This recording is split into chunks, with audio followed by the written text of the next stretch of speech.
Chapter 99 ini definisi nostalgia dan ironi yang dipackage dengan sangat baik oleh Oda Sensei di satu chapter. Nah, mari tanpa basa-basi lagi, kita langsung saja wadaw.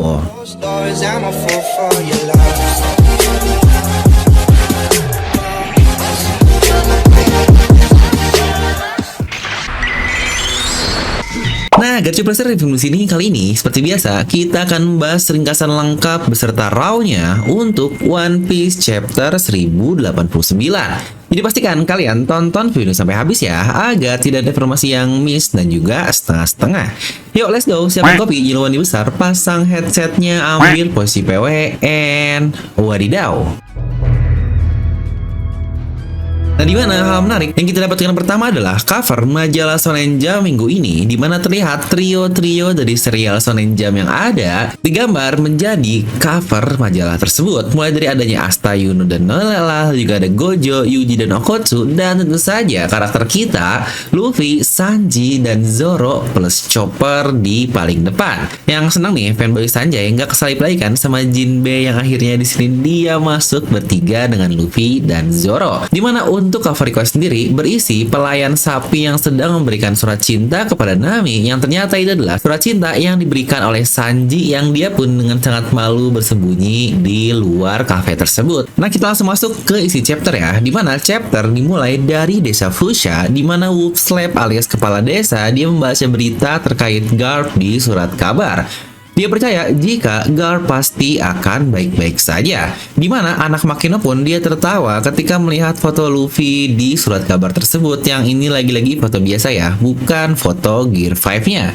Makino pun dia berbicara kepada anaknya, kau pastinya akan tumbuh besar kan dengan menyukai Luffy Oni-chan. Di mana di halaman yang sama kita juga melihat Our Lord atau Our God Demon Kolbo alias Dadan Chuan. Dia di sini sedang menangis sambil bertanya-tanya apa yang sebenarnya Garp dan Luffy lakukan. Karena perlu diingat di surat kabar ini keduanya dimasukkan ke dalam berita tersebut. Yang dari situ kita mendapatkan informasi bahwa terjadi gempa di seluruh dunia. Ya, untuk timeline sendiri saat ini adalah 6 hari pasca penghancuran dari kerajaan Lucia. Dan di sini juga kita bahkan bisa melihat bagaimana bentukan pasca serangan tersebut yang sangat mirip seperti pasca serangan Reigo Enel di Skypiea, dan tentu saja seperti lubang besar di NES Lobby.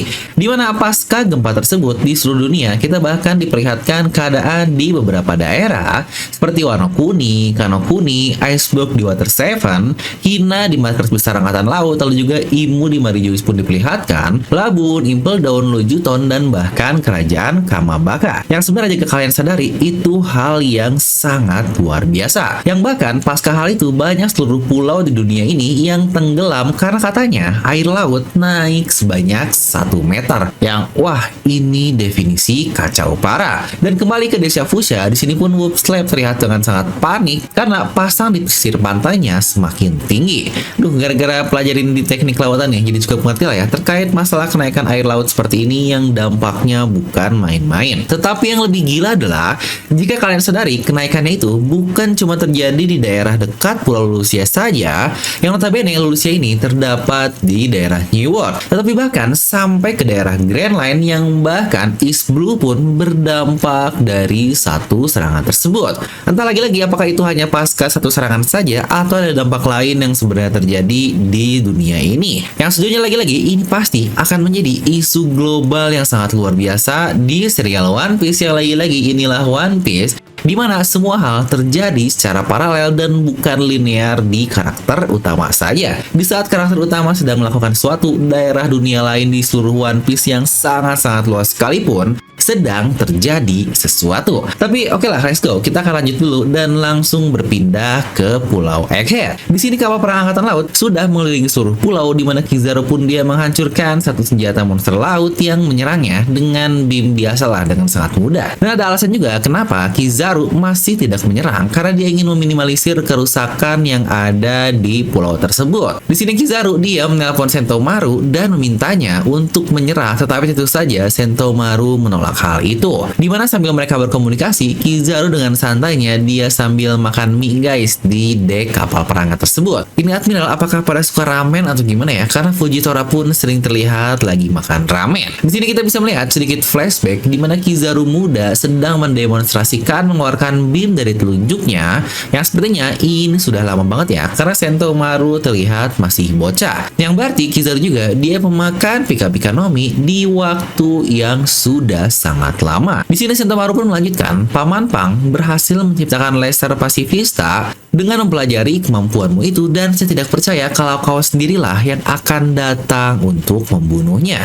Kizaru pun menjawab, ya sayang sekali saya tidak bisa menolongmu karena menutupi penelitian terkait Void Century dan bagaimanapun saya harus taat terhadap perintah. Dan dikatakan dari penyerangan ini, Egghead dikelilingi oleh 100 kapal perang angkatan laut dengan adanya 9 Vice Admiral dan 30.000 pasukan angkatan laut. Di mana Doberman dan Dolo pun ikut di pelayaran ini dan beberapa karakter baru yang kita lihat sebelumnya dan mereka, waduh, ini sangat-sangat terlihat kuat sekali. Lagi-lagi squad apakah mereka ini atau jangan-jangan tampilan yang akan menipu lagi seperti ala Oda Sensei. Di mana Saint Saturn yang sedang makan di ruangannya yang beda banget nih. Untuk Kizaru makan mie doang, ini hidangan spesial guys. Di situ Vice Admiral Doberman dia datang dan memberikan report terkait keseluruhan situasi yang ada. Kita bisa melihat apa-apa saja yang sebelumnya terjadi di Pulau Egghead mulai dari bagian dom di atas dan di bawah dengan gambaran cibi-cibi lah ala Oda Sensei. Di mana Saturn pun memerintah Doberman untuk menenggelamkan semua kapal peneliti yang mencoba kabur sebelumnya. Di mana berpindah ke bagian dalam pulau juga, di sini York sedang menelpon Mary Joyce dan memarahi para Gorosei karena kenapa mereka mencoba membunuhnya bersama ke semua Vegapunk yang ada. Di sini Gorosei pun menjawab karena ya kami melihat kau sama seperti mereka semua. Tetapi di sini Gorosei pun menjawab, ya bagaimanapun setelah insiden dari Lucia sebelumnya, mereka memiliki ide baru dan mencoba menjaga York agar bisa menciptakan mother frame yang lain dengan jumlah yang banyak. Yang akhirnya terungkap juga di sini bahwa York lah yang memberikan mother frame tersebut kepada para Gorosei. Dan dikatakan resource yang digunakan untuk menciptakannya ada di Pulau Egghead juga. York pun dia di sini membuat perjanjian kepada Gorosei untuk tidak melukai dirinya dan lab penelitian tersebut dan membuatnya lagi-lagi menjadi seorang Tenryubito. Di sini pun akhirnya Gorosei setuju dengan hal itu dan di sini kita bisa melihat Kizaru dan Saturn yang mendengarkan percakapan mereka. Yang ternyata di halaman terakhir ini kita bisa melihat York yang dipaksa menelpon sambil menangis dengan pedang Zoro di lehernya. Butuh pula seseorang yang menyiapkan percakapan tersebut dengan denen musinya, di mana York pun akhirnya dia menutupi percakapan mereka dengan Gorosei sambil berteriak minta pertolongan, kumohon tolong aku dari Luffy.